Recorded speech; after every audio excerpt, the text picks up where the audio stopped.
வந்து இன்ப பெருக்கே இறையே என் இயேசுவே ஸ்தோத்திரம். இன்ப பெருக்கே இறையே என் இயேசுவே ஸ்தோத்திரம்.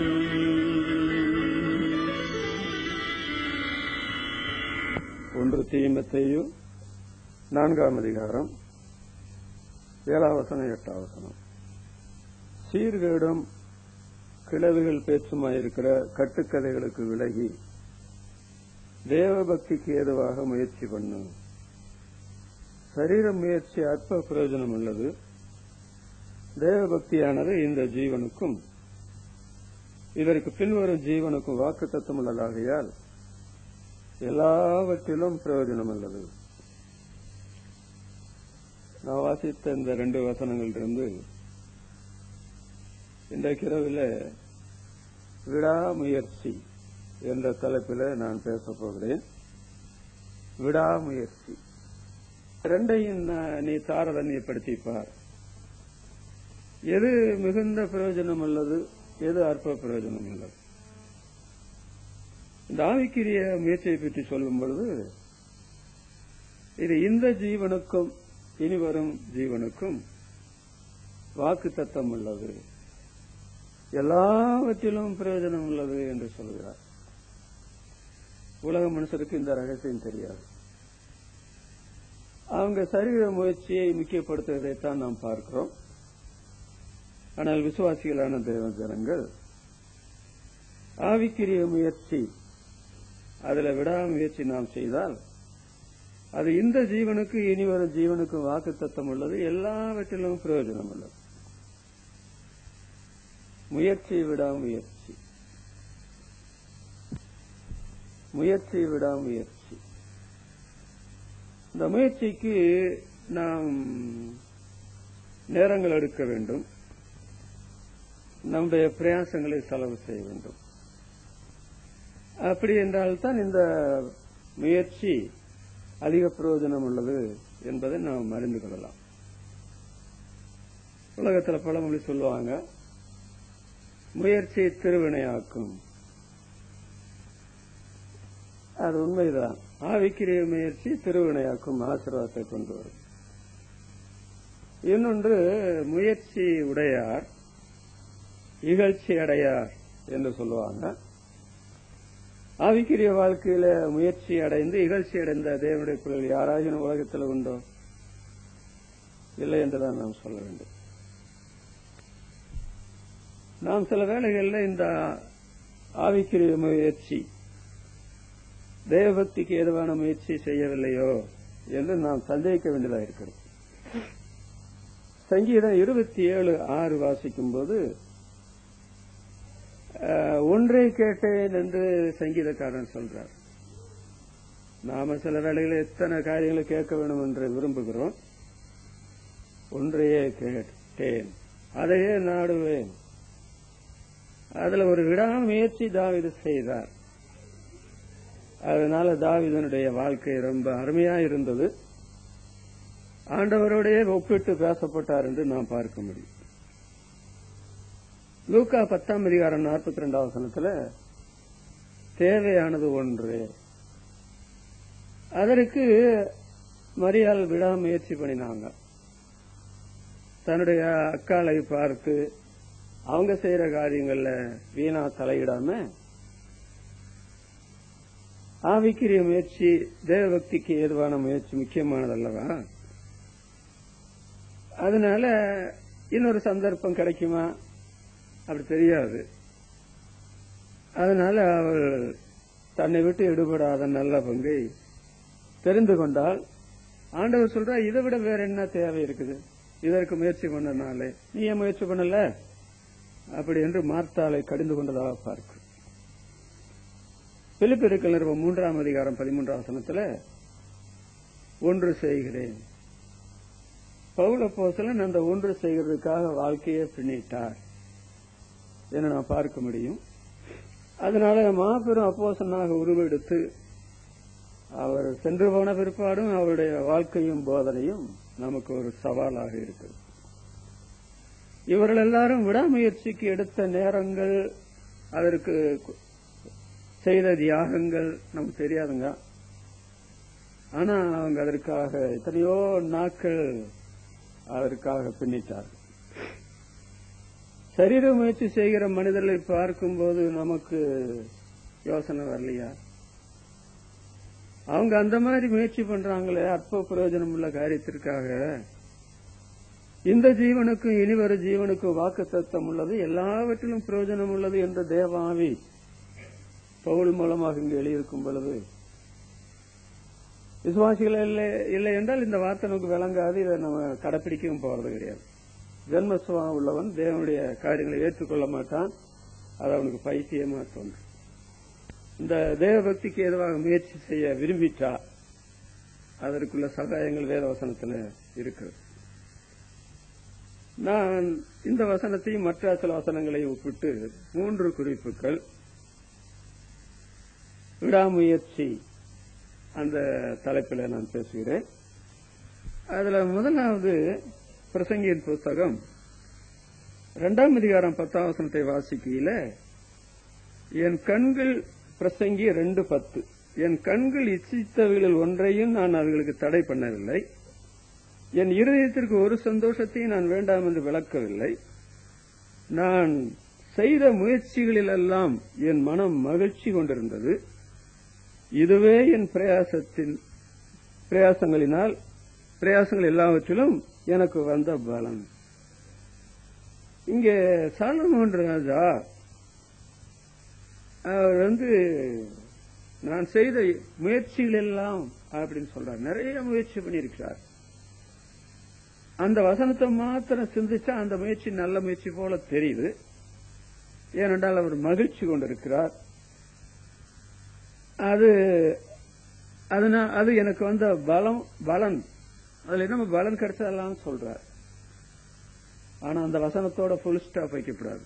அடுத்த வசனத்தில் அவரை சொல்ற பாருங்க, என் கைகள் செய்த சகல வேலைகளையும் நான் பட்ட எல்லா பிரயாசத்தையும் கண்ணோக்கி பார்த்தேன்.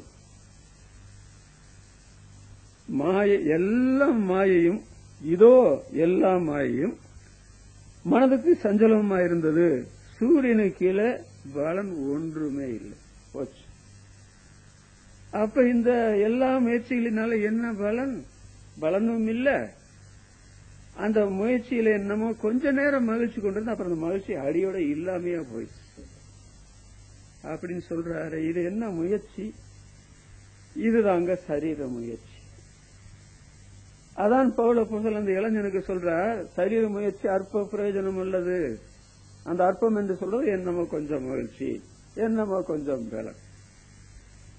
அவர் என்ன முயற்சி பண்ணினார் பிரசங்கி என்று நாம் பார்த்தால், 4ஆம் வசனத்திலிருந்து 8ஆம் வசனம் வரையில வீட்டுல போய் பாருங்க. இவ்வளவு காரியங்கள் அவர் என்ன செய்யறாரு, முயற்சி பண்ணி பிரயாசப்பட்டு காரியங்கள் எல்லாம் செய்யறாரு. ரொம்ப புத்திமான். இந்த சமயத்தில் அவர் விசுவாசின்னு தான் சொல்லுவேன் தவிர அவர் அவிசுவாசின்னு சொல்ல மாட்டேன். சில வேளைகள்ல அவிசுவாசிகளும் அதே செய்யறாங்க, விசுவாசிகளும் அதே செய்யறாங்க. இந்த விஷயத்துல யார் விசுவாசி யார் அவிசுவாசின்னு கண்டுபிடிக்க முடியல. செய்யலாம், விசுவாசிகளான தேவனுடைய பிள்ளைகள் முயற்சி செய்யலாம், பிரயாசப்படலாம். இது என்ன பிரயாசம், இது என்ன மகிழ்ச்சி? பாப்பா செய்தா இந்த மாதிரி வேலை செய்யுது. ஜபம் இல்லாம, வேதம் இல்லாம, கூட்டங்களுக்கு வர முடியாம, வேலை வேலை வேலை வேலையோ வேலை செய்யுங்க.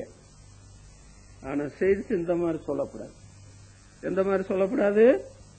என் கைகள் செய்த சகல வேலைகளில் நான் பட்ட எல்லா பிரயாசத்தையும் கண்ணோக்கி பார்த்தேன், இதோ எல்லாமாயும் மனதுக்கு சஞ்சலமா இருந்தது, சூரியனுக்கு கீழே பலன் ஒன்றுமே இல்லை, பூஜ்யமா போச்சு. பாத்தீங்களா? அதெல்லாம் இருக்குது. எது இவர் உண்டாக்கினது எல்லாம் இருக்குது. ஆனா என்ன இருக்கணுமோ அது இல்லாம போச்சு. பாத்தீங்களா? அதனால இந்த முயற்சி இது உலக முயற்சி, அற்ப பிரயோஜனம் உள்ளது. சங்கீதம் 128 நீங்கள் வாசித்தால், நீ உன் கைகளின் பிரயாசத்தை சாப்பிடுவாய். பிரயாசப்படணும். சோம்பேறிகளுக்கு தேவன் ஆகாரம் கொடுக்கறதில்லை. ஆனால் அந்த பிரயாசத்திற்கு, அந்த முயற்சிக்கு ஒரு அளவு இருக்குல்ல.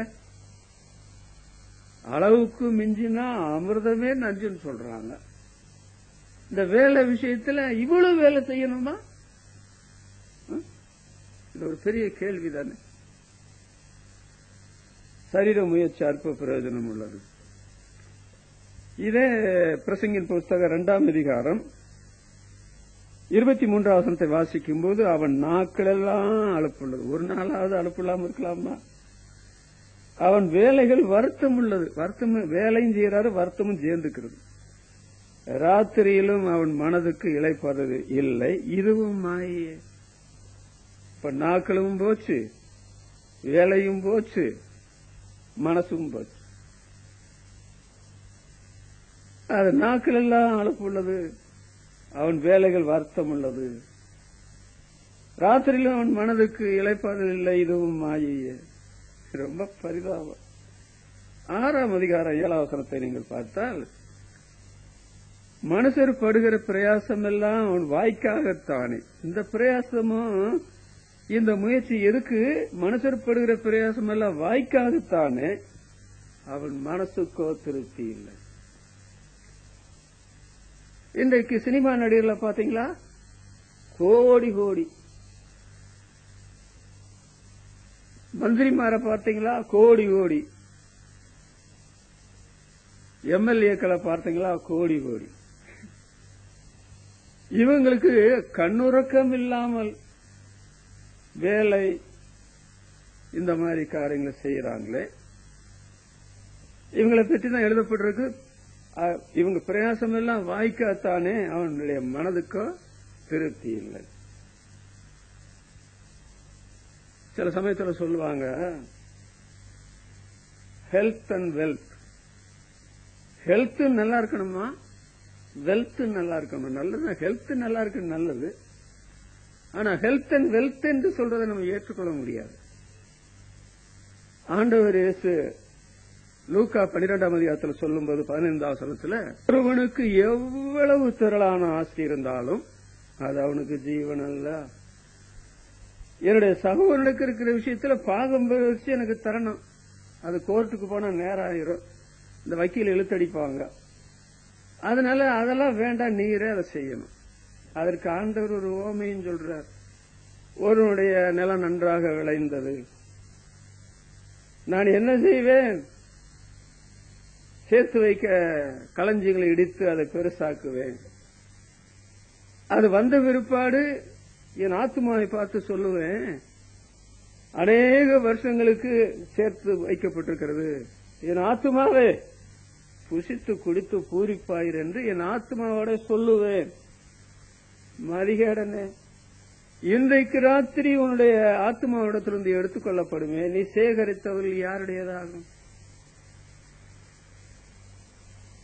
பாட்டி, அந்த தாத்தா வச்சுட்டு போன அந்த பிளேட்டை எடுத்துட்டு வாங்க, சாப்பிடுறது அட்டைன்னு சொல்லி பேரன் சொல்றான் பாட்டிட்ட. என்ன உங்களுக்கு காரியம் விளங்குது? அந்த தாத்தாவுக்கு இந்த பிளேட்டுக்கு இருக்கிற வயசு கூட கிடையாது. பிளேட்டு இருக்குது, தாத்தா போயிட்டார். நம்முடைய வாழ்க்கை என்று சொல்லுகிறது, ஆயுசு காலம் 70 வருஷம், பலத்தின் மிகுதினால 80 வருஷம். சரீர முயற்சி பண்ண வேண்டாம் என்று சொல்லவில்லை, வேதம் அப்படி சொல்லல. நீங்க அதை சரியாக புரிந்து கொள்ளணும். ஆனால் அது அற்ப பிரயோஜனம் உள்ளது, அதுல அவ்வளவு அதிக கவனம் செலுத்தக்கூடாது நீங்க நினைச்சீங்களா? லூக்கா 10ஆம் அதிகாரம் 40-41 வசனங்களை வாசித்தால், பற்பல வேலைகள் செய்கிறதுல வருத்தம் அடைந்து, இந்த அம்மால பற்பல வேலைகளை யார் செய்ய சொன்னது? ஆண்டவர் சொன்னாரா? இல்ல தங்கச்சிக்காரி நீ பற்பல வேலை செய்யும் சொல்லி தூண்டுனாங்களா? சும்மா இருக்க மாட்டேன்ட்டு பற்பல வேலை செய்தாங்களே. சரி, ஏன் வருத்தப்படுறீங்க? பற்பல வேலை செய்வதில் வருத்தம் அடைந்து டென்ஷன் ஆகி, என்னுடைய சகோதரி எனக்கு உதவி செய்யற விஷயத்துல நீர் கவனம் இல்லாம இருக்கு, ஆண்டவர் மேலே சகோதரி மேலே சாடுறாங்களே. அதுக்கு ஆண்டவர் சொல்றத கவனிச்சு பாத்தீங்களா? அவர் எவ்வளவோ காரியங்களை பேச வேண்டிய தேவகுமாரன் யார் யாருக்காக பேசணும், இந்த அம்மாட்ட என்ன சொல்றார், மார்த்தாலே மார்த்தாலே, நீ அநேக காரியங்களை குறித்து கவலைப்பட்டு கலங்குகிறாய், இதான் மிச்சம் இல்லையா? இது பெரியவங்களை மாத்திரம் சில சமயத்துல பாதிக்குன்னு சொன்னா, சின்ன வயதிலிருந்து ஆட்கள் வயதுள்ளவங்களையும் பாதிக்கிறது என்று பைபிள்ல நீங்க பார்க்க முடியும். நாம் பிரயாசப்படும் பொழுது வாய்க்காகத்தானே நம்முடைய மனதுக்கு திருப்தி இல்லை என்று சொல்லப்பட்டிருக்கிறது. நாம அந்த மாதிரி பிரயாசப்பட்டு முயற்சி செய்து சம்பாதிக்கிறோமே, அதனுடைய நோக்கம் என்ன? வாய்க்காகத்தானே. பிரசங்கின் புத்தகம் 10ஆம் அதிகாரத்தில் என்ன வாசிக்கிறோம்? 16ஆம் வசனத்துல, ராஜா சிறுபிள்ளையுமாய் பிரபுக்கள் அதிகாலமே உண்கிறவளுமாய் இருக்கப்பட்ட தேசமே உனக்கு ஐயோ. சாப்பாட்டு சாப்பிடுறவங்களுக்கு ஐயோ போட்டுக்குங்க. அதிகாலமே உண்கிறவளும் இருக்கப்பட்ட தேசம் உனக்கு ஐயோ சொன்னான். சோதம் குமாரா ஜனங்களை ஆண்டவர் அழிக்கிறதுக்கு சாதாரண நிலைமையை பயன்படுத்தல. வானத்திலிருந்து அக்கினியும் கந்தகத்தையும் அவங்க தலை மேல போட்டார். ஹிரோசிமா நாகசாயில போட்ட குண்டை விட பயங்கரமான வேகம் உள்ள சுட்டு சாம்பலாக்கக்கூடிய அதை ஆண்டவர் அந்த ஜனங்களை போட்டு 2 பண்டத்தை அழிச்சார். அவங்க செய்த பாவத்தை பற்றி பைபிள் இருக்குது, ஆகார திரட்சி. அதற்காக நேரமே கிடையாது. இன்றைக்கு அமெரிக்காவில் பாருங்க, இங்கிலாந்துல பாருங்க, ஏன் நம்முடைய இந்தியா சலச்ச பூமியா தேசமா? ராத்திரி பகலா டியூட்டி, 2 டியூட்டி 3 டியூட்டி, தூங்குறதுக்கே நேரம் கிடையாது. இதனால ஏற்பட்ட மன உளைச்சல் எத்தனை, விபத்துக்கள் எத்தனை, தாறுமாறான தொழில் காரியங்கள் எத்தனை. அதனால நாம் பிரயாசப்படும் பொழுது நாம் இந்த முயற்சி செய்யும் போது கவனமா இருக்கணும். அளவோட முயற்சி செய்து நாம சாப்பிட்டா, அதுக்கு அந்த பைபிள் வசனம் என்ன சொல்லுது பாத்தீங்களா? 10:17 ராஜா குலமகனுமாய் பிரபுக்கள் வெறிக்க உண்ணாமல் பலன் கொள்ள ஏற்ற வேளையில உண்கிறவளுமாய் இருக்கப்பட்ட தேசமே நீ பாக்கியம் உள்ளது. எதுக்கு சாப்பிடணும்? எதுக்கு உழைக்கணும்? எதுக்கு முயற்சிக்கணும்? அதுக்கு பதில் சொல்லப்பட்டிருக்கு. ஏற்ற சமயத்துல பலன் கொள்ளும்படி அதற்காகத்தான் நாம் உழைக்கணும், அதற்காகத்தான் நாம முயற்சி செய்யணும். நீ பாக்கியம் உள்ளது என்று சொல்லப்பட்டது. நீ உன் கைகளில் பிரயாசத்தை சாப்பிடுவா என்று சொல்லுவது நீ, உன் மனைவி, உன் பிள்ளைகள், உன் பிள்ளைகளுடைய பிள்ளைகள்.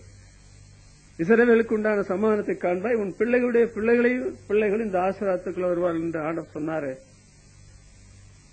சரீர முயற்சிக்கு நாம் எடுக்கிற அளவுக்கு அதிகமாக ஆவிக்குரிய நிலைமையில முயற்சி எடுத்தால் மனதுக்கு திருப்தியில் என்ற நிலைமை இருக்காது. நாட்களெல்லாம் அழுப்புள்ளது, வேலையெல்லாம் வருத்தம் உள்ளது என்ற சொல்ல வேண்டிய அவசரம் இருக்காது. நம்முடைய ஆண்டவர் மார்க் எழுதின சுவிசேஷத்தை படித்தால் அடிக்கடி அல்ல, உடனே என்ற வார்த்தை நிறைய முறை வருது. பகலுக்கு 12 மணி நேரம் இல்லையா?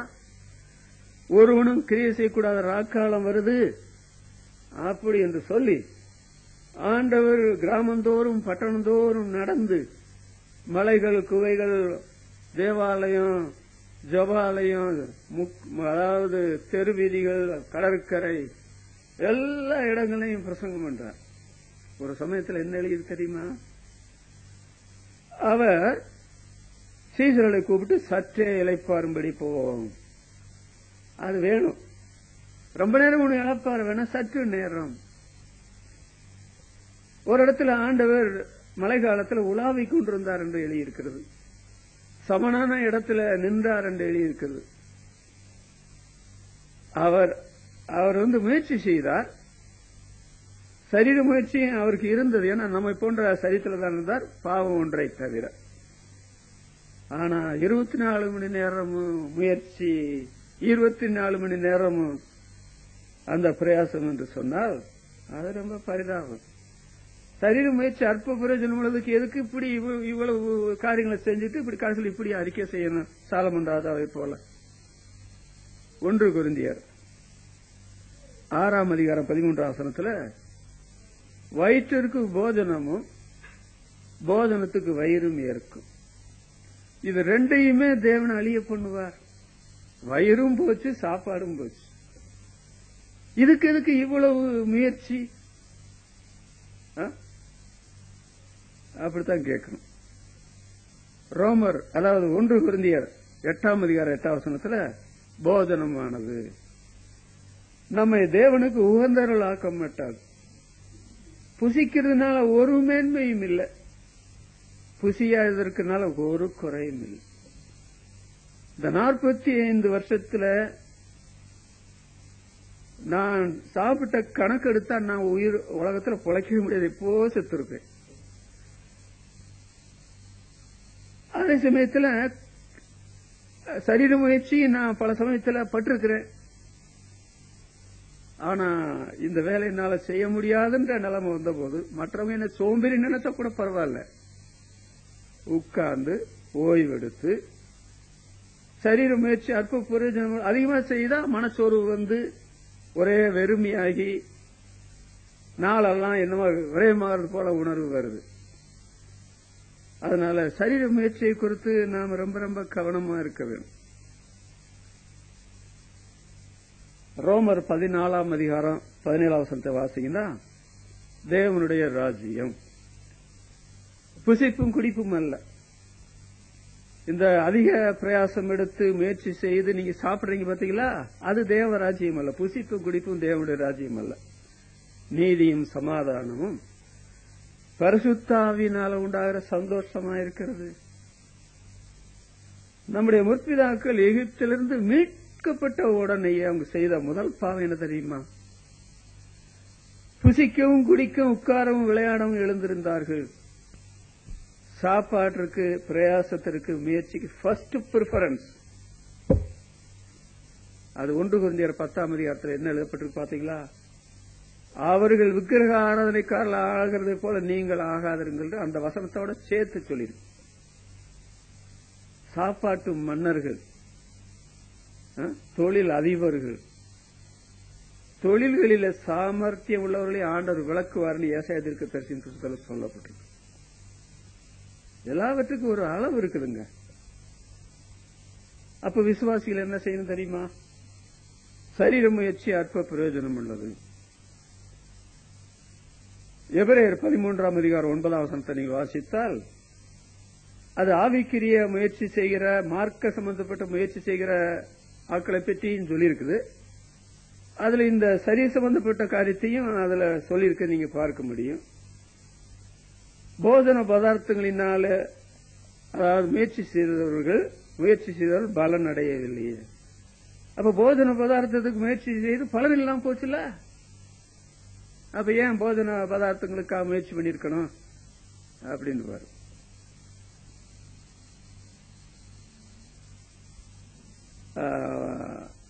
எத்தனையோ முறை ஜப்பான் தேசம் அதாவது வீழ்ச்சி கண்டு இருக்கிறது மற்ற தேசங்களை விட. ஆனால் ஒரு காரியத்தில் அந்த ஜப்பான்காரர்கள் என்னவெல்லாம் அழிவு ஏற்பட்டாலும் விஞ்ஞான துறையில ரொம்ப முன்னேற்றமாக செயல்படுறவங்க திறமசாலிகள். தோல்வியை பார்த்து தோண்டு போக மாட்டாங்க. நாங்க குடும்பமா இயங்கணும், உலகத்துக்கு சப்ளை பண்ணணும், நாங்களும் உழைக்கணும். ஆணும் பெண்ணும் பெரியவங்களுக்கு சின்னவங்களும் அதான் செய்வாங்க ஜப்பான்காரர்கள். ஒரு காலத்துல அவங்க தற்கொலை யாராவது செய்தா அது ஒரு பெரிய வீர தீர செயலை செய்தாங்கன்னு சொல்லி பாராட்டுவாங்களாம். அப்படி பாராட்டின அதே தேசத்துல இன்றைக்கு அந்த தேசத்தினுடைய நிலைமையை பார்த்தால் 24 மணி நேரம் எந்திரமா செயல்படுறாங்க ஆண்களும் பெண்களும். அப்பதான் வயிற்று பிழப்பு நடக்கும், வீட்டுக்கு வாடகை கொடுக்க முடியும், புள்ள குட்டிகளை படிக்க வைக்க முடியும். உலக நாடுகளுக்கு இவங்களுடைய விஞ்ஞான திறமை முன்னேற்றத்தை சப்ளை பண்ண முடியும். காசெல்லாம் கிடைக்கிறது உண்மைதான். ஆனால் ஒரு ஆண்டிற்கு 30,000 பேர் தற்கொலை பண்ணிட்டு சாகுறாங்களா? இது ரொம்ப பரிதாபம் இல்லையா?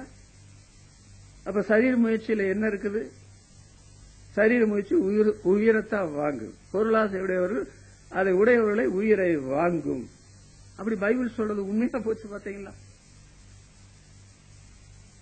நம்ம மக்கள் எஸ்டேட்ல இருக்கிறவங்க ஓட்டமா ஓடி இங்கெல்லாம் பொள்ளாச்சி கோயம்புத்தூர்லாம் ஓடி பார்த்தாங்க. ஆனா இங்க இருக்கிற வசதியில் அங்க இல்லைன்னு அவங்களுக்கு தெரியும். போயிட்டு திரும்பி வர முடியல, எப்படியோ சமாளிக்கிறாங்க. ஆனா இதை விட கொஞ்சம் கூட நல்லா முன்னேறலாம் அப்படி சொல்லி திருப்பூர் தொழில் விஷயத்துல ரொம்ப லகுவா சம்பாதிக்கிற இடம். எல்லா காட்சிகளையும் பார்க்கிறது, பூர்ண அனுமதி. ஆண் பிள்ளைகள் பெண் பிள்ளைகள் சேர்ந்து சேர்ந்து எங்கே போகலாம், அதை யாரும் கண்டுக்கிறவும் மாட்டாங்க. ஆனால் நடக்கிற காரியங்களுக்கு தெரியுமா? பேப்பர்ல நீங்க படிச்சு பாருங்க. அங்க அதிகமான தற்கொலைகள் நடந்திருக்குது. பேப்பர்ல அந்த செய்தி வந்திருக்கு. கேரளா கல்வியில முன்னேற்றம் அடைந்திருக்கிறார்கள். சந்திரன்ல கூட போய் பார்த்தா கூட அங்க ஒரு கேரளத்தை சேர்ந்தவர் டீ கடை போட்டிருப்பாருன்னு சொல்றாங்க. அவ்வளவு திறமசாலிகள், நல்ல கல்வி, பண வசதி. எங்க அரபியா போன்ற தேசங்கள்ல போய் பணத்தை சம்பாதிச்சு அவங்க குடியிருக்கிற இடங்களை பார்த்தா மாட மாளிகள் கூட கோபுரம். அங்கேயும் சர்வசாதாரண தற்கொலை நடக்கல. என்ன உங்களுக்கு இல்ல? அதை விடுங்க. சினிமா துறையில 15ற்கு மேற்பட்ட பெண்கள் நம்முடைய தமிழகத்திலேயே தூக்குல தொங்கி இருக்கிறாங்க. கோடி கோடியா சம்பாதிச்ச ஒரு பட அதிபர் தூக்குல தொங்கி இருக்கிறார். மர்லின் மன்றோ ஹாலிவுட்ல சிறந்த நடிகை தூக்கு மாத்திரை சாப்பிட்டு செத்து போனாங்க. நம்முடைய பைபிள் ஆண்டவர் ரொம்ப ஞானமா எழுதியிருக்கிற, படித்தா தானே, அதை அனுபவத்துல கொண்டு வந்தா தானே. சரீர முயற்சி அற்ப பிரயோஜனம் உள்ளது, பலனடைய முடியாது. டென்ஷன் ஆகுது. நான் விசுவாசிகளா இருந்தும் தொழில்துறையில ரொம்ப பணத்தை போட்டு நிறைய காரியங்கள் பிளான் பண்ணி செய்யறவங்களையும் நான் பார்த்துட்டேன். ஒரே டென்ஷன் இருக்கிறாங்க. பணம் இருக்குது, பொருள் இருக்குது, சரிதான். இந்த டென்ஷனுக்கு என்ன மருந்து? மருத்துவத்துலயே மருந்து கிடையாது. அவங்க மருந்து கொடுப்பாங்க, மதுபானம் குடிச்சு ஒரு ரோட்ல நடக்கும்போது நடந்துக்கு தெரியலாம், உயிருக்கும் போகாது, அப்படி தெரியலாம். நம்முடைய வேதத்துல என்ன அழகா என்று சொல்லியிருக்கிறார். சரீர முயற்சி அற்புத பிரயோஜனம் உள்ளது என்று பவுல் அப்போஸ்தலன் மூலமா சொன்னார். இரண்டாவது, தேவபக்திக்கு ஏதுவாக முயற்சி பண்ணு அப்படின்னு சொல்றாரு. தேவபக்திக்கு ஏதுவாக யாக்கோபு நிருபம் 2ஆம் அதிகாரம் 22 வாசிங்கன்னா, விசுவாசம் கிரிகளோடு கூட முயற்சி செய்து விசுவாசம் பூரணப்பட்டது என்று காண்கிறாயே என்று எபிரேய நிருப ஆசிரியர் சொல்லுகிறார். அதுல ஆபிரகாமுடைய விசுவாசத்தை பற்றி சொல்றார். அப்பன்றாம் ஆபிரகாம். ராகாபு என்ற வேசியை பற்றியும் சொல்றாரு. அவங்க முதல்ல வேசியா இருந்தாங்க, அப்புறம் பரிசுத்தம் உள்ள பெண்ணா மாறிட்டாங்க. அவங்களையும் சேர்க்கிறார். இதுதாங்க சரியான முயற்சி. இது இந்த ஜீவனுக்கும் இனிவரும் ஜீவனுக்கும் வாக்குத்தத்தம் உள்ளது, எல்லாவற்றிலும் பிரயோஜனம் உள்ளது. தேவபக்திக்கு ஏதுவாக முயற்சி பண்ணு. சரீர முயற்சி அற்புத பிரயோஜனம் உள்ளது. சீர்கேடும் கிளைவுகள் வீண் பேச்சுமாயிருக்கிற காரியத்துக்கு நீ விலகு அப்படின்னு சொல்ற. இந்த தேவபக்திக்கு ஏதுவாக முயற்சி பண்ணுகிற காரியத்துக்கு ரொம்ப, அதாவது உணர்வடைந்து உற்சாகம் அடைந்து ஆவிக்கிரிய காரியத்துல தீவிரமா இருக்கணும். மந்தம் உள்ளவங்களா உஜார் இல்லாதவங்களா அப்படி இருக்கக்கூடாது. பிலிப்பியருக்கு நிருபம் 2ஆம் அதிகாரம் 12 பவுல் சொல்லும் பொழுது, அதிக பயத்தோடும், சாதாரண பயம் அல்ல, அதிக பயத்தோடும் நடுக்கத்தோடும் உங்கள் ரட்சிப்பு நிறைவேற பிரயாசப்படுங்கள். ஆண்டவர் இயேசு நமக்கு கொடுத்த ரட்சிப்பு என்று சொல்லுகிறது. அவர் எவ்வளவு பிரயாசப்பட்டார், எவ்வளவு முயற்சித்து சிலுவைக்கு போனார். இந்த சரீர முயற்சி அற்ப பிரயோஜனம் உள்ளது. தேவபக்தி இந்த ஜீவனுக்கு இனிவரும் ஜீவனுக்கு வாக்குத்தத்தம் உள்ளது, எல்லாவற்றிலும் பிரயோஜனம் உள்ளது.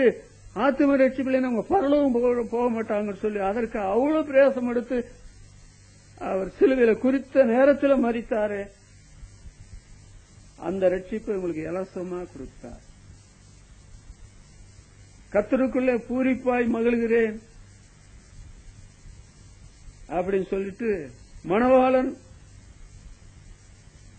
அதாவது ஆபரணங்களினாலே தன்னை அலங்கரித்துக் கொள்வதற்கும், மணவாட்டி தன்னுடைய நகைகளினாலே தன்னை சிங்காரித்துக் கொள்வதற்கு ஒப்பாக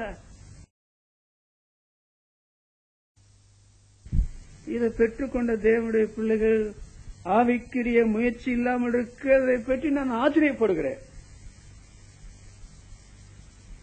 ஆனால் இதை பெற்றுக்கொண்ட அவங்க நன்றி உணர்வோடு இந்த ஆவிக்குரிய நிலைமையில உள்ள பயிற்சிக்காக மிகுந்த பயத்தோடும் நடுக்கத்தோடும் உங்கள் ரட்சிப்பு நிறைவேற பிரயாசப்படுங்கள். ஏன் கூட்டத்துக்கு வராம இருக்கிறீங்க? ஏன் பிந்தி வர்றீங்க? ஏன் ஒரு மாதிரி உற்சாகம் இல்லாம இருக்கிறீங்க? இப்படி எல்லாம் கேட்கறதுக்கு வேதம் அனுமதிக்காது. ஏனென்றால் ஆவிக்குரிய முயற்சி, தேவபக்திக்கு ஏதுவான முயற்சி இந்த ஜீவனுக்கு வேணுமே, இனி வரும் ஜீவனுக்கு வேணுமே. இது எல்லாவற்றிலும் பிரயோஜனம் உள்ளதாயிற்று. இதற்கு தாவீது, அப்புறம் ஒரு ஸ்திரீ பவுல், இவள் எடுத்துக்கொண்ட, அதாவது அதிக பயத்தோடு நடுக்கத்தோடு அவர்கள் செய்த காரியம் என்னவென்றால், 1 நாளாகமம் 29ஆம் அதிகாரம் 2ஆம் வசனத்தை வாசிக்கும் போது, நான் என்னால் இயன்ற மட்டும் இந்த ஆலயத்திற்கு நான் காணிக்கை கொடுக்கிறேன். என்னால் இயன்ற மட்டும். ஏனென்றால் தேவபக்தியானது இந்த ஜீவனுக்கு இனிவரும் ஜீவனுக்கு வாக்குத்தத்தம் உள்ளது. எல்லாவற்றிலும் பிரயோஜனம் உள்ளது. எனக்கும் தேவனுடைய ஆலயம் தேவை, இந்த 12 கோத்திரத்தாருக்கும் தேவனுடைய ஆலயம் தேவை. இது சகல ஜாதிகளுக்கு ஜெப வீடு.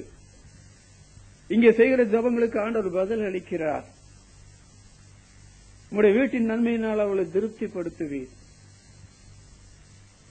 அதனால என்னால் இயன்ற மட்டும் என்று சொன்னால், வாழ்க்கையில அவர் பட்ட பிரயாசம், அவருடைய முயற்சிகள் எல்லாம் ஒரே நோக்கத்துக்காக, நான் கர்த்தருடைய ஆலயத்தை, அந்த ஆலயத்தை காணும் மட்டும் என் கண்களுக்கு உறக்கம் வரவிடுகிறதில்லை, என் கட்டில் மேல நான் ஏறுகிறதில்லை. அதை கண்டோம் என்றே சங்கீத புத்தகத்தில் சொல்லப்பட்டிருக்கிறது. என்னால் இயன்ற மட்டும் சொன்னா, என்னுடைய முழு ஆத்மாவோடும், முழு பலத்தோடும், முழு இருதயத்தோடும் இந்த ஆவிக்குரிய காரியத்துக்கு முயற்சி எடுத்த நிலைமையில இயன்ற மட்டும்னா, அதாவது முழுசுமா இயன்ற மட்டும் ஏதோ கொஞ்சம் அப்படியே அந்த கருத்து அல்ல. மார்க் எழுதின சுவிசேஷம் 14ஆம் அதிகாரம் 8ஆம் வசனத்தில் ஆண்டவர் சொல்லுகிறார், இவள் தன்னால் இயன்றதை செய்தால், தைலம் பூச முந்திக் கொண்டால், அடக்கம் பண்ண நாளுக்காக வைத்திருந்தால், தைலம் பூசினால், தன்னால் இயன்ற மட்டும் அப்படின்னு சொல்றாரு. இவள் இயன்றதை செய்தான்னு சொன்னா, அந்த மேல உள்ள வசனத்தை படிச்சு பாருங்க. பரிமள தைலம் நம்முடைய இந்தியாவில் இமயமலை சாரல மாத்திரம்தான் இந்த பரிமள செடி இருக்குது.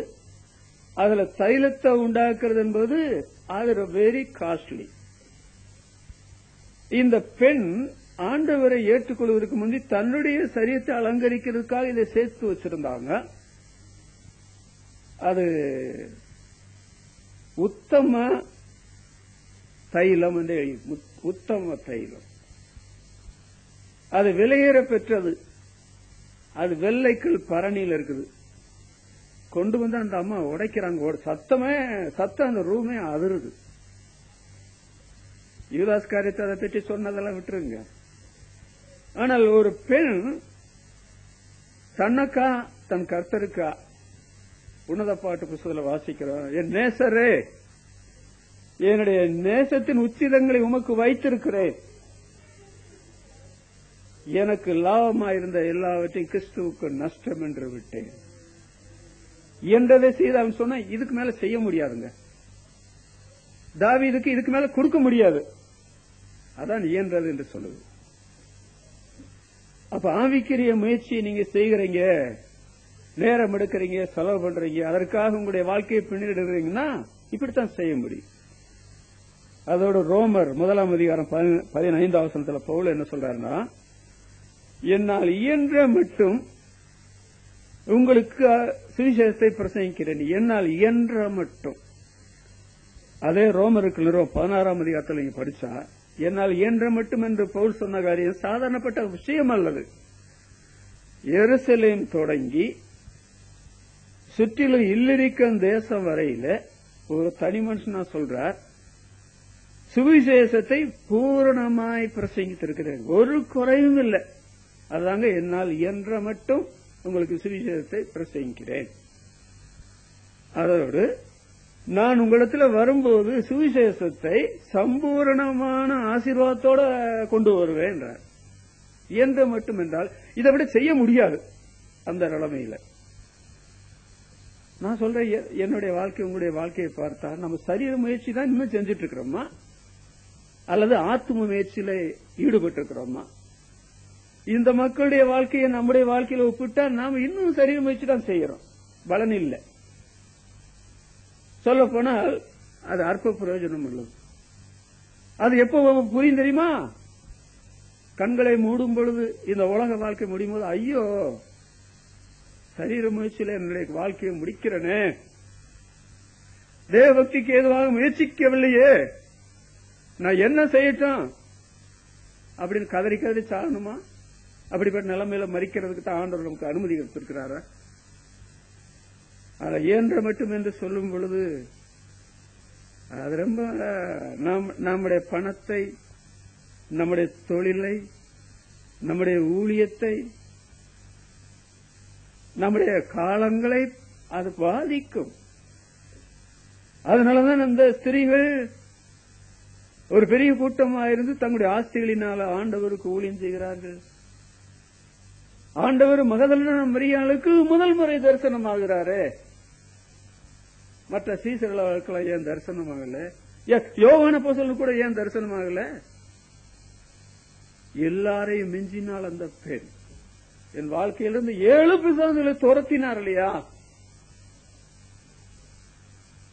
அதனால அந்த அம்மா ஆவிக்கு, அதாவது தேவபக்திக்கு ஏதுவான முயற்சி. பெண்கள் சுடுகாடுதான் ரொம்ப பயந்துக்கிறவாங்க, சுடுகாடுதான் பயந்துக்கிறவாங்க. இப்ப அந்த அம்மா வாரத்தின் முதல் நாளில அதிகாலமே இருட்டோட அந்த அங்க போறாங்களே,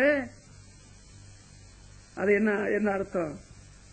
நீதிமான் சிங்கத்தை போல தைரியமா இருப்பான், ஒன்றிற்கும் பின்னடையாத சிங்கம், மிருகங்களிலே மிகுந்த சௌரியம் உள்ளது. அதனால ஆண்டவர் இயேசு நம்மை போன்ற மனித சரீரத்தில் வந்த பொழுது எதுக்காக முயற்சி பண்ணினா? 4 சுவிசேஷத்தை படிச்சு பாருங்க. சரீர முயற்சி அவர் பண்ணலையா? ஆனால் தேவபக்திக்கு ஏதுவாக முயற்சி பண்ணு. பட்டணங்கள் தோறும் நடக்கிறார், கிராமங்கள் தோறும் நடக்கிறார். என்ன பிரயாசம் தேவகுமாரனுக்கு? அவரை நீங்க நம்பிட்டு குத்துக்கல்ல மாதிரி உட்கார்ந்துட்டு இருந்தா அதை இப்படி ஏத்துக்கிற முடியும்? நம்முடைய ஆண்டவர் நம்முடைய முன்மாதிரி, முதல் மாதிரி, சிறந்த மாதிரி. 3வது எபிரேயருக்கு நிருபம் 13 அதிகாரம் 9 வசனத்துல அங்க பாருங்கள், பலவிதமான அந்நிய போதனைகளினால் அழைப்புண்டு தெரியாதருங்கள், போதன பதார்த்தங்களினால் அல்ல, கிருபையினால இருதயம் ஸ்திரப்படுவது நல்லது. போதன பதார்த்தங்களில் முயற்சி செய்கிற பலனடையவில்லையே. அதுல பலவிதமான அந்நிய போதனையினால அழைப்புண்டு தெரியாதவர்கள் எழுதிக்குது. இந்த வசனங்களை எல்லாம் சொல்றதுக்கு நான் விளக்கம் நேரம் போதாது, வேணுமா லேசா சொல்றேன். ஆனா நீங்க போய் வேதத்தை படிச்சு பாருங்க. அது என்ன தெரியுமா? மார்க்க முயற்சி செய்யறாங்க. அது நம்முடைய மார்க்கத்திலையும் அந்த முயற்சி நடக்குது. நம்முடைய இந்தியாவில் 3 மார்க்கங்கள் இருக்கிறது, இஸ்லாம், இந்து, கிறிஸ்தவம். மொத்த உலகத்தில் 1007 மதங்கள் இருக்கிறது. மனுஷர்கள் கூட குடியிருக்க இடம் இல்ல, அவங்க கோயில்களையும் ஆலயங்களையும் பள்ளிவாசலையும் கட்டி வைக்கிறாங்க. ஜனங்கள் வர்றாங்களா, பரிசுத்தம் அடைறாங்க, விஷயம் கட்டி வை. கோடான கோடி பணத்தை செலவு பண்றாங்க. பண்டிகைகளை நீங்க பாத்தீங்கன்னா அசந்து போகணும். இவங்க கொண்டாடுற பண்டிகைகளை பார்த்தா எதிர்காலத்துல ஜனங்கள் தேசத்திலே பஞ்சம் வந்து சாப்பிட ஒண்ணுமில்லாம போயிருவாங்களோன்ற அளவுக்கு செலவு பண்றாங்க. இது எதன் பேர்ல என்றால் மார்க்க சம்பந்தப்பட்ட முயற்சி. மத்திய எழுதின சுவிசேஷம் 23ஆம் அதிகாரம் 15ஆம் வசனத்தில் வாசிக்கும் போது, மாயக்காரராகிய வேதபாரகரே பரிசேயரே உங்களுக்கு ஐயோ, இவங்க மதத்திற்கு அப்பாற்பட்டவர்கள், மதத்துக்கு உள்பட்டவர்கள், ஜனங்கள் இவர்களை வெகுவாய் மதிக்கிறார்கள். வேதபாரகர் பரிசேயர் இவங்க என்ன செய்யறாங்க, ஒரு ஆத்துமாவை பிடிக்கிறதுக்கு அவங்க மார்க்கத்துக்குள்ள கொண்டு வர்றதற்கு சமுத்திரத்தையும் பூமியை சுற்றி வர்றாங்க. மழை தோண்டி எலி பிடிச்சது மாதிரி. ஒருவனை உங்கள் மார்க்கத்தான ஆக்கின பிற்பாடு அவனை உங்களிலும் ரெட்டிப்பான நரகத்தின் மகனாக்குறீங்க தான். இந்த மதமும் மத கிரிகளும் என்னத்துக்கு? இதுல ஒரு பிரயோஜனம் கிடையாது. சரீர முயற்சியாவது ஏதாவது பிரயோஜனம் உண்டு. தேவபக்திக்கு ஏதுவான முயற்சி என்று சொல்லுகிறது, அது இந்த ஜீவனுக்கு இனி வரும் ஜீவனுக்கு வாக்கு தத்தம் உள்ளது, எல்லாவற்றிலும் பிரயோஜனம் உள்ளது. ஆனா இந்த முயற்சி என்னத்துக்கு? இந்த மார்க்கத்தில் சேர்க்கிற முயற்சி. மத்தேயு 23:23 வாசிக்கும் போது, பூண்டு, கொழுந்து, மறிக்கொழுந்து, சீரகம், பூண்டு, மறிக்கொழுந்து, சீரகம், இதுகளில தசமபாகம் அப்படின்னு சொன்னா, இந்த சின்ன விஷயத்திலே தசமான மற்ற எல்லா எங்களுடைய விவசாயத்தில் என்னென்ன வருதோ அதுல எல்லாம் தசமபாகம் நல்லது. ஆனால் விசுவாசத்தையும் நீதி இரக்கத்தையும் விட்டு விட்டீர்களே. இவங்க குணப்படாதவங்க, மனம் திரும்புதல் என்னன்னே தெரியாதவங்க, மார்க்கத்தை உண்டாக்கிட்டவங்க, மார்க்கத்துல சேர்ந்துட்டவங்க, அதை பற்றி வைராக்கியமும் செய்யறாங்க. இயேசுவான ஒரு மார்க்கத்தை உண்டாக்க வரவே கிடையாது. கிறிஸ்தவ மார்க்கம் கூட இயேசுனார் உண்டாக்கின மார்க்கமே அல்ல. அவர் உண்டாக்கியிருந்தா அந்த மார்க்கம் பரிசுத்தமுள்ள மார்க்கமா இருக்கு. மனுஷர்கள் உண்டாக்கின மார்க்கம் தான் அது கிறிஸ்தவ மார்க்கம். இதெல்லாம் செய்யறாங்களே. ஆண்டவர் அவர்கள் என்ன சொன்னார்?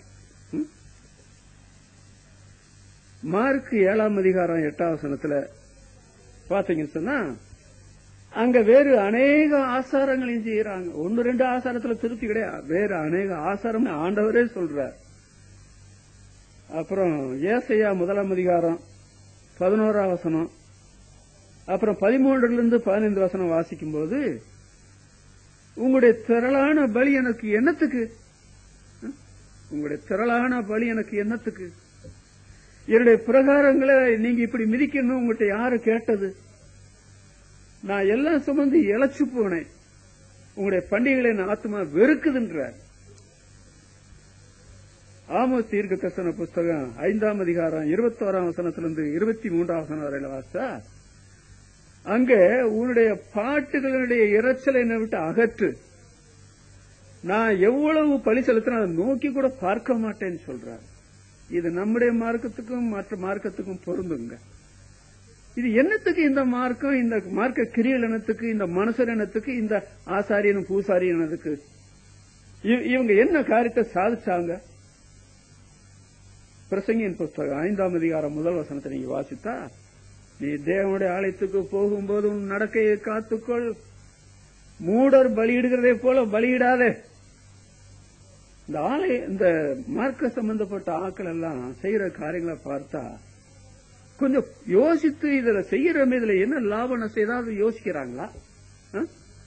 அவங்க வாழ்க்கை பரிசுத்தம் அடைஞ்சிருக்குதா? பிரசங்கி 8ஆம் அதிகாரம் 10ஆம் வசனத்தை பாருங்க. பரிசுத்த ஸ்தலத்துக்கு போக்குவரத்து செய்த துன்மார்க்கர் அடக்கம் பண்ணப்பட்டதை கண்டேன். அவர்கள ஜனங்களே மறந்துட்டாங்க. பரிசுத்த ஸ்தலத்துக்கு போயிட்டு வரும்போது வாழ்க்கை மாறி இருக்கணும் இல்ல? வேற இடத்துல வாழ்க்கை மாறதுக்கு நியாயம் இல்ல. சுற்றுலா மையங்கள்ல வாழ்க்கை மாறாது. நம்முடைய வாழ்க்கையை கெடுக்கக்கூடிய, இசையை தூண்டக்கூடிய பல காரியங்களை கண்ணால பார்க்கலாம், காதால கேட்கலாம். ஆலயம் அப்படிப்பட்டது அல்லவே. ஆனா இங்கேயும் மூடத்தனமான காரியங்களை, மூட பழக்க வழக்கங்களை செய்துட்டு இருந்தா, ஆசாரங்களை செய்துட்டு இருந்தா. நீதிமொழிகள் 5ஆம் அதிகாரம் 11ஆம் வசனத்திலிருந்து 13ஆம் வசனம் வரையில பார்க்கிறீங்களா? உன் மாம்சமும் சரீரம் உருவழியும் பொழுது ஐயோ நான் என் போதகருடைய போதகத்தை வெறுத்தேனே, எனக்கு உபதேசம் பண்ணி சொல்லுடைய ஆலோசனை ஏற்றுக்கொள்ளவில்லையே. சபைக்குள்ளும் சங்கத்துக்குள்ளும் கொஞ்சம் கூட எல்லா தீமைகளுக்கு உள்ளானேன் என்று முறையிடுவானே. பாவம் செய்யறதுக்கு வெளியே போகணும்னு அவசரம் கிடையாது. சபையில சங்கத்துக்குள்ளேயே பாவம் செய்யலாம். இன்றைக்கு எத்தனை மார்க்க ரீதியில் உள்ள சாமிமார்களும் இந்த பூசாரிகளும் ஆசாரிகளும் செய்யற கல்யாணம் பண்ணிட்டு ஒழுங்கா இருக்க வேண்டியதானே. அந்த பொய்யர் திருமணம் செய்ய வேண்டாம் என்று சொல்கிறார்கள் சொல்லி 1 தீமோத்தேயு 4ஆம் அதிகாரத்தில் சொல்லப்பட்டிருக்கு. அப்போ சபைக்குள்ளும் சங்கத்துக்குள்ளும் பாவம் செய்யறாங்களே. ஆபிரகாம், ஈசாக்கு, யாக்கோப்பு, சகல தீர்க்கதரிசிகளும் தேவனுடைய ராஜ்யத்தில் இருக்கிறவர்களாகவும் வேத பாரகரை பரிசேயரை உங்களை புறம்பே தள்ளப்பட்டவர்களாய் காணும் பொழுது அழுகையும் பற்கடிப்பு உண்டாகும். ஐயோ நாங்க உள்ள போயிருக்கலாமே. அநேக ஆயக்காரன் வேசிகளும் போனாங்க, நாங்க பார்த்தோம். நாங்க போகணும்னு நினைக்கவே இல்லையே.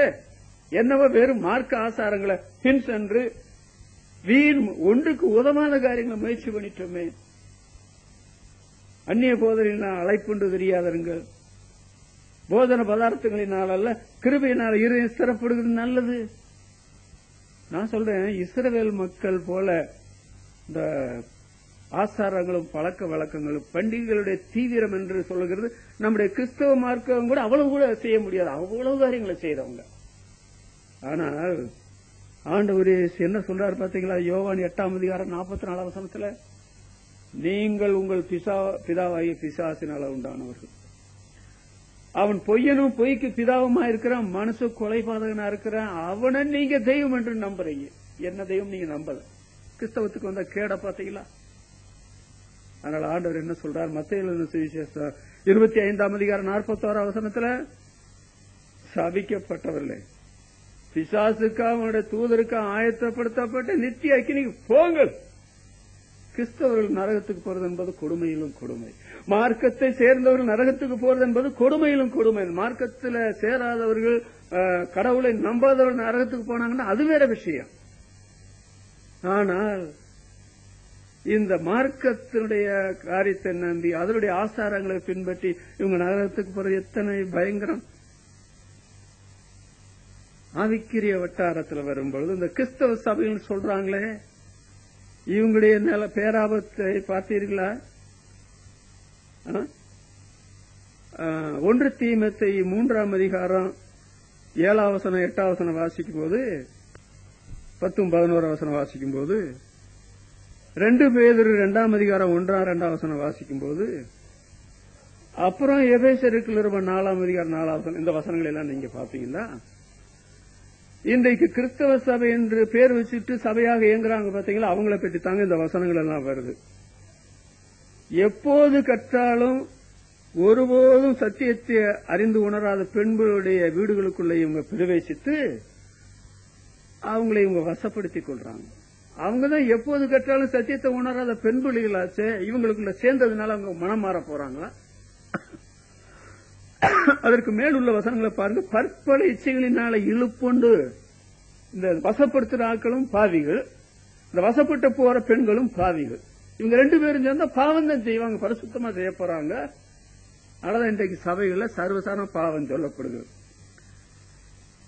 அப்புறம் அவர்கள் வீண் பேச்சுக்காரர்கள், மனதை மயக்கிறவர்கள், அவங்க கூட முழு குடும்பத்தையும் கவுத்து போடுறாங்களே. அவங்களே நல்லவங்களே, இந்த முழு குடும்பம் அவங்ககிட்ட போய் சேர்ந்தா உருப்படுமா?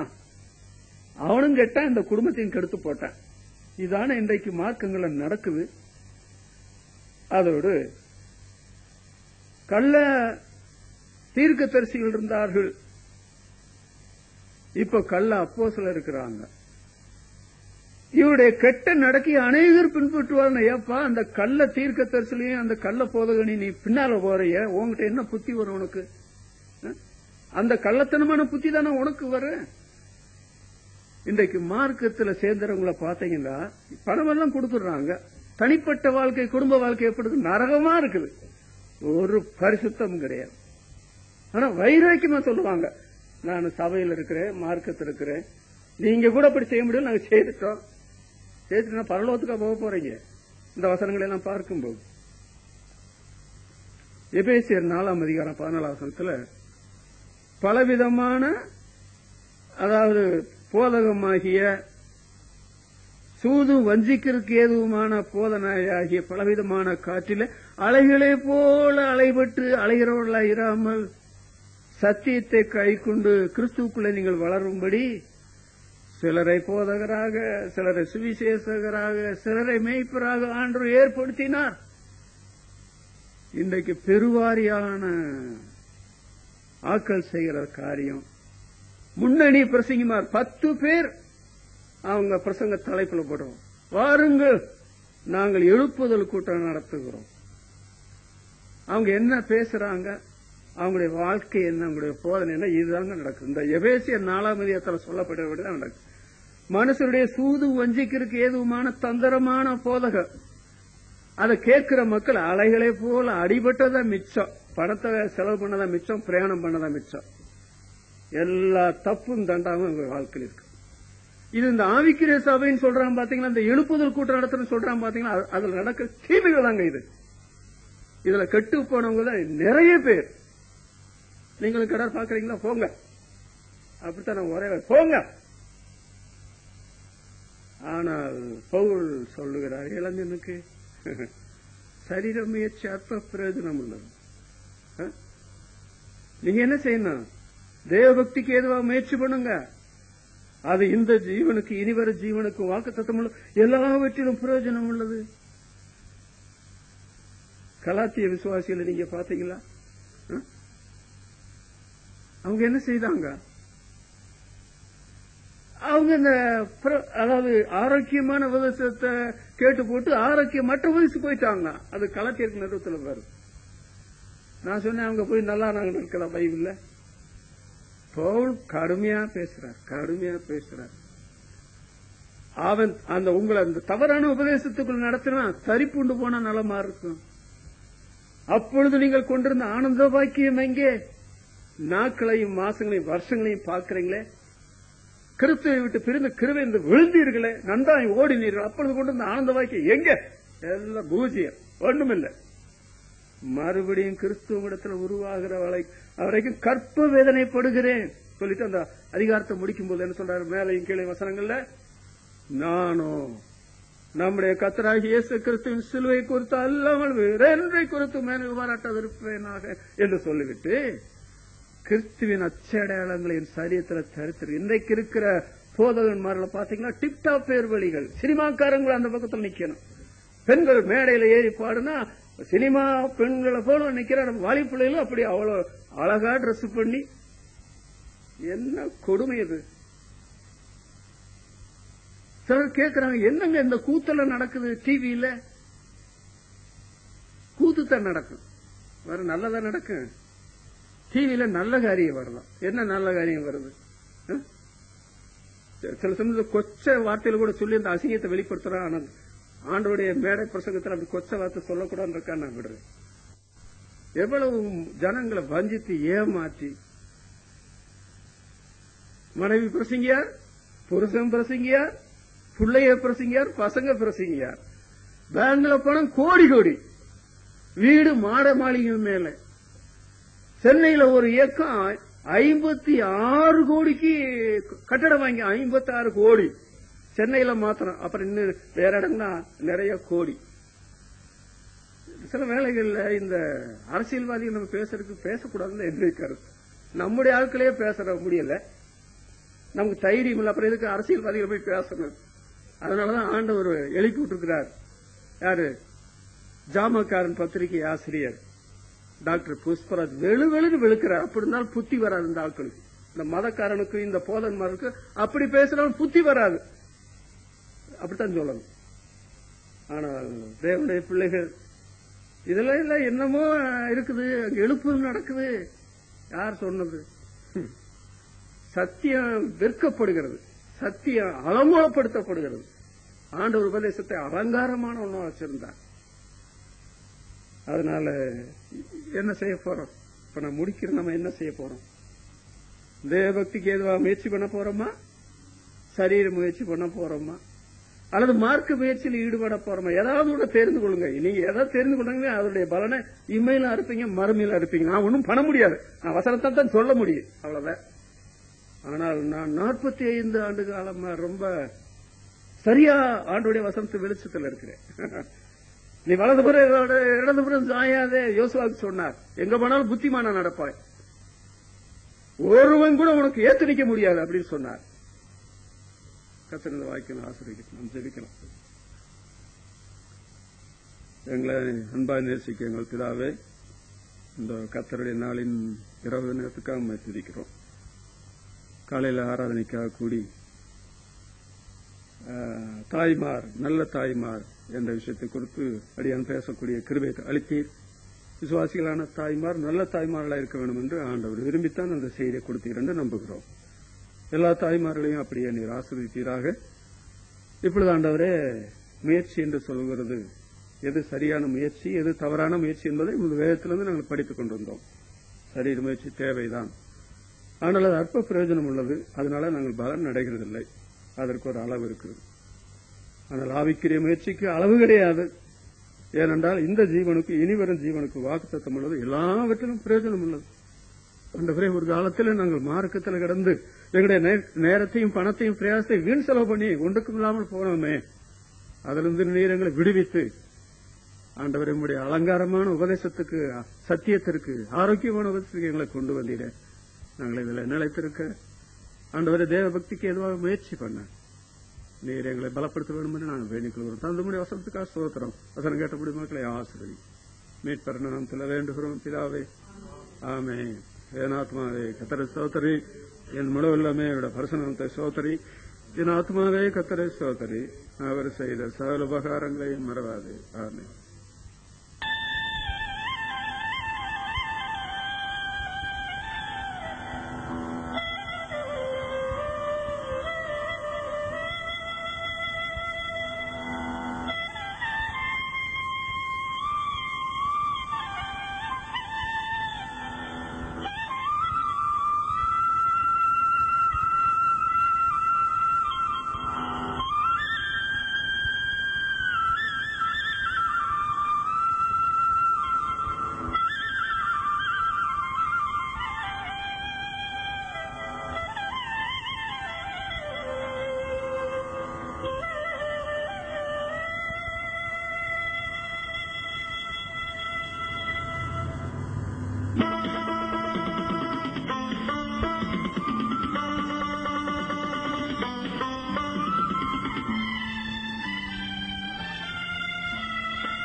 அன்பின் தேவனை ஆனந்தமாக நாம்